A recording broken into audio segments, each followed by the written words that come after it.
क्या आप Indian army की एक ऐसी सीक्रेट इंटेलिजेंस यूनिट के बारे में जानते हैं जिसके बारे में मीडिया और पब्लिक तो दूर बल्कि इंडियन आर्मी के ऑफिसर्स तक को पता नहीं था। इंडियन आर्मी के चीफ, नेशनल सिक्योरिटी एडवाइजर और डिफेंस मिनिस्टर के कंबाइंड एफर्ट से बनाई गई ये इंटेलिजेंस यूनिट काफी कम टाइम में इतनी ज्यादा इफेक्टिव साबित हुई, उसके बावजूद भी इसके बारे में पता चलते ही उसको बंद कर दिया गया। दोस्तों, मैं बात कर रहा हूँ इंडियन आर्मी की secret military intelligence unit TSD यानी टेक्निकल सपोर्ट डिवीजन की। और आज की वीडियो में हम TSD की पूरी हिस्ट्री को डिटेल में देखेंगे और साथ ही जानेंगे कि आखिर इतनी इफेक्टिव यूनिट होने के बावजूद इसको डिसॉल्व क्यों कर दिया गया। सबसे पहले जान लेते हैं कि ये टेक्निकल सपोर्ट डिवीजन क्या है। तो TSD इंडियन आर्मी की सीक्रेट मिलिट्री इंटेलिजेंस यूनिट थी जिसे 2010 में उस समय के chief of army staff general VK Singh के अंडर में सेटअप किया गया था। इस यूनिट का मेन ऑब्जेक्टिव बस इंटेलिजेंस गैदरिंग ही नहीं था, बल्कि ये यूनिट कवर्ट ऑपरेशंस और काउंटर टेररिज्म एक्टिविटीज में भी एक्टिवली इन्वॉल्व रहती थी। मतलब TSD एक इंटेलिजेंस यूनिट होने के साथ ही एक ऑफेंसिव कवर्ट यूनिट भी थी जिसका काम था दुश्मन देश और एंटी इंडिया एलिमेंट्स पर हमला करना और उनके प्लान्स को डिसरप्ट करना। पर सवाल आता है कि जब इंडिया में मिलिट्री इंटेलिजेंस के साथ ही कई सारी इंटेलिजेंस एजेंसी ऑलरेडी मौजूद थी, तो ये एक सीक्रेट इंटेलिजेंस यूनिट को बनाने की जरूरत क्यों आ पड़ी। तो ये पूरी कहानी शुरू होती है 2008 में लश्कर-ए-तैयबा के 10 टेररिस्ट द्वारा किए गए मुंबई अटैक से, जिसे 26/11 मुंबई अटैक के नाम से भी जाना जाता है। इस अटैक के बाद उस समय के national security adviser MK Narayan ने ये जानने की कोशिश की कि क्या इंडिया के पास ऐसी कोई इंटेलिजेंस एंड सिक्योरिटी एजेंसी मौजूद है जो पाकिस्तान में मौजूद टेरर ग्रुप्स पर हमला करने की कैपेबिलिटी रखती है। और जब उन्हें यह पता चला कि किसी भी इंटेलिजेंस एजेंसी के पास ये कैपेबिलिटी नहीं है, तब उन्होंने एक टीम बनाने के लिए कहा। दरअसल ये एक NSA द्वारा रिकमेंडेशन था कि एक ऐसी इंडियन इंटेलिजेंस यूनिट को क्रिएट किया जाए जो पाकिस्तान बेस्ड टेरर ग्रुप्स पर डायरेक्ट स्ट्राइक करने की कैपेबिलिटी रखती हो।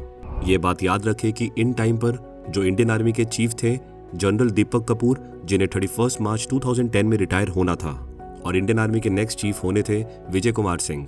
तो मार्च 2010 में ही उस समय के chief of military intelligence lieutenant general RK Loomba VK Singh के पास TSD यूनिट को बनाने के प्रपोजल के साथ जाते हैं और जनरल VK सिंह इस प्रपोजल को एक्सेप्ट भी कर लेते हैं, जिसके बाद ही इस टेक्निकल सपोर्ट डिवीजन यूनिट को बनाया जाता है। इस हाईली क्लासिफाइड यूनिट का नाम जानबूझकर टेक्निकल सपोर्ट डिवीजन रखा गया ताकि किसी को भी शक ना हो इस यूनिट का नाता इंटेलिजेंस गैदरिंग और कवर्ट ऑपरेशन से है। प्रपोजल मिलने के बाद लेफ्टिनेंट जनरल RK लूम्बा ने इस न्यू यूनिट का चार्ज कर्नल मुनीश्वर नाथ हनी बख्शी को दिया और साथ ही इस न्यू यूनिट में रिक्रूटमेंट और ट्रेनिंग की जिम्मेदारी भी कर्नल हनी बख्शी को ही दी गई। कर्नल हनी बख्शी को बस ऐसे ही न्यू क्लासिफाइड यूनिट का इंचार्ज नहीं बनाया गया था, बल्कि ये उन्होंने अपनी एक्सेप्शनल मिलिट्री सर्विस और ट्रैक रिकॉर्ड के बेसिस पर अचीव किया था। हनी बख्शी को IMA से डायरेक्टली मिलिट्री इंटेलिजेंस के लिए सिलेक्ट किया गया था। अगर आपको जानना है कि आर्मी की इंटेलिजेंस को कैसे ज्वाइन कर सकते हैं, तो आप इस वीडियो को जरूर देखें। वीडियो का लिंक आपको आई बटन या डिस्क्रिप्शन बॉक्स में मिल जाएगा। कर्नल हनी बख्शी बताते हैं कि TSD directly director general of military intelligence that is DGMI और चीफ ऑफ आर्मी स्टाफ को रिपोर्ट करते थे और इस यूनिट से रिलेटेड ज्यादातर ब्रीफिंग ओपन एंडेड होती थी। इससे पहले कि हम आगे बढ़े, मैं आपको बताना चाहूंगा कि अगर आपका लक्ष्य है NDA एग्जामिनेशन को सेल्फ स्टडी के साथ क्लियर करने का, तो मैं आपको mission NDA book highly recommend करूंगा, जिसे प्रिपेयर करके आप आसानी से NDA एग्जाम क्लियर करने की पॉसिबिलिटी बढ़ा सकेंगे। इसके साथ ही 5000 प्लस मोस्ट एक्सपेक्टेड MCQ से आप 10 to 15 क्वेश्चंस अपने एग्जाम में एक्सपेक्ट कर सकते हैं। Available on Amazon and Flipkart। अब कर्नल हनी बख्शी को काफी इंपॉर्टेंट काम भी कंप्लीट करना था और वो था न्यू TSD यूनिट के लिए ऑफिसर्स, JCOs और अदर रैंक पर्सनल्स को सिलेक्ट करना। पर क्योंकि इस एडहॉक यूनिट के पास कोई ऑफिशियल सैंक्शन या वॉर एस्टैब्लिशमेंट ऑथराइजेशन मौजूद नहीं था, जिसके कारण किसी भी सोल्जर को इस यूनिट के साथ अटैच नहीं किया जा सकता था। इसलिए इससे एसोसिएटेड सभी ऑफिसर्स और पर्सनल को मिलिट्री इंटेलिजेंस यूनिट 25 के साथ अटैच्ड किया गया था। मिलिट्री इंटेलिजेंस यूनिट 25 के साथ अटैच्ड होने के बावजूद TSD के मेंबर्स ब्रिगेडियर इंचार्ज को ना रिपोर्ट करके directly chief of army staff को रिपोर्ट करते थे। डिफरेंट सोर्सेज के अकॉर्डिंग ये यूनिट इनिशियली या तो 4 ऑफिसर्स और 32 मेंस या फिर 6 ऑफिसर्स, 5 JCOs और 30 मैन के साथ स्टार्ट हुई थी। अगर कर्नल हनी बख्शी द्वारा शॉर्टलिस्टेड ऑफिसर्स की बात करें, तो इस लिस्ट में सबसे ऊपर आते हैं lieutenant colonel Birdie, a former R&AW operative, जिन्हें एक्ट ऑफ ब्रेवरी के लिए गैलेंट्री अवार्ड भी मिला हुआ था और पहले हनी बख्शी के साथ काम कर चुके थे। लेफ्टिनेंट कर्नल सर्वेश धड़वाल, एक कारगिल वेटरन और स्काई डाइवर, जिन्होंने 3000 से भी ज्यादा सक्सेसफुल जंप्स कंप्लीट की है। इसके बाद है lieutenant colonel Alfred, a negotiator who helped form a truce between the ULFA and the Indian Army. Lieutenant Colonel Zir, an intelligence operative known for having a large network and bringing about a ceasefire with the DHD.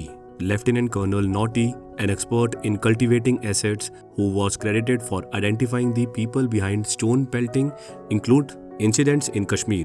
और last में है एक unnamed officer जो colonel Bakshi के senior थे और काफ़ी जल्द रिटायर होने वाले थे।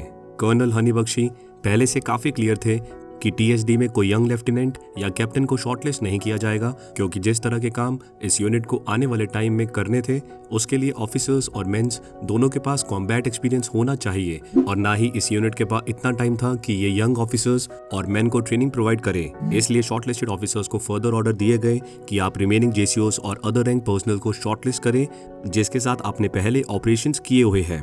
TSD दिल्ली कंटोनमेंट में मौजूद एक 2 स्टोरी बिल्डिंग से ऑपरेट करती थी और इन्हें एकदम साइलेंस में रहकर ऑपरेट करना था, क्योंकि इंडियन आर्मी में जनरल रैंक्स पर मौजूद ऑफिसर्स को भी इसके बारे में पता नहीं था और ना ही इसका कोई ऑफिशियल ज्यूरिसडिक्शन या मैंडेट मौजूद था। मई 2010 में तैयार हुए इस यूनिट को अपना पहला ही बड़ा टास्क विद इन 1 मंथ मिल गया और काफ़ी ही जल्द इस यूनिट ने नॉर्थ और नॉर्थ ईस्ट में डिप्लॉय होने के साथ ही डीप एंड वैल्यूएबल एसेट्स बनाने शुरू कर दिए।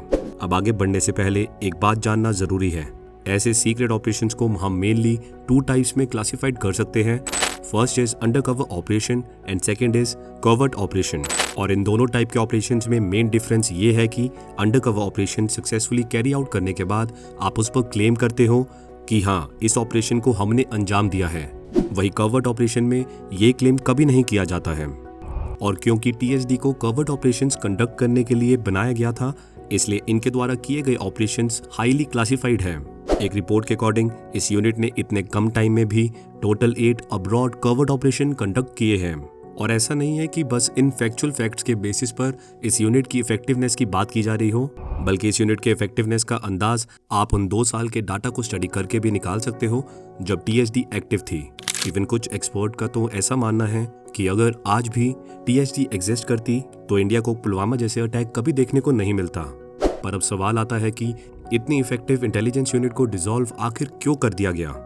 डिफेंस जर्नलिस्ट अजीत कुमार दुबे के अकॉर्डिंग जनरल VK सिंह और डिफेंस मिनिस्टर के बीच उनके उम्र के मामले पर लड़ाई जनरल बिक्रम सिंह और जनरल दलबीर सिंह सुहाग के लिए उनके बाद के कार्यकाल में उनके विकल्पन को खत्म करने का एक प्रयास था, जिससे जनरल VK सिंह द्वारा लिए गए इनिशिएटिव्स को और क्रिटिसिज्म मिलने लगा, जिसमें सबसे आगे था TSD फॉर्म करना। जनरल VK सिंह 31 मई 2012 में रिटायर हो जाते हैं और नेक्स्ट आर्मी चीफ बनते हैं जनरल बिक्रम सिंह। और जनरल बिक्रम सिंह के चीफ बनने के साथ ही एक इनिशियल इन्वेस्टिगेशन बिठा दी जाती है और 2012 में ही इस यूनिट को डिसबैंडेड कर दिया जाता है। जनरल VK सिंह के रिटायरमेंट के बाद director general of military operations lieutenant general Vinod Bhatia ने TSD पर इंक्वायरी कंडक्ट की, जिसमें TSD द्वारा यूज किए गए 20 करोड़ में से 8 करोड़ का कोई हिसाब TSD के पास नहीं था।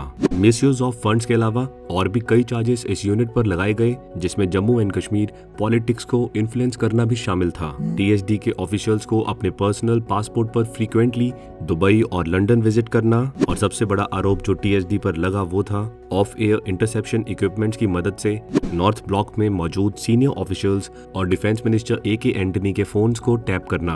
खैर, ये एलिगेशन कभी भी आर्मी द्वारा या इंटरनल इंक्वायरी के दौरान या फिर इवन TSD ऑफिसर के कोर्ट मार्शल के दौरान इसको मेंशन नहीं किया गया है। कई इंक्वायरी होने के बावजूद भी कोई अनलॉफुल एक्टिविटीज नहीं पाई गई। इवन मार्च 2018 में GCM ने कर्नल बख्शी के अगेंस्ट सभी प्रोसीडिंग्स को ड्रॉप कर दिया।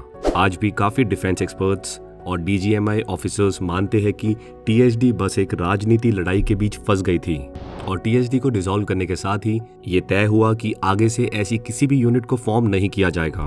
तो ये थी इंडिया की कॉवर्ट TSD यूनिट से जुड़ी सभी जरूरी जानकारी। लाइक करें हमारी वीडियो को और हमेशा की तरह हमारी वीडियो को शेयर करते रहे। मिलते हैं अगली वीडियो में।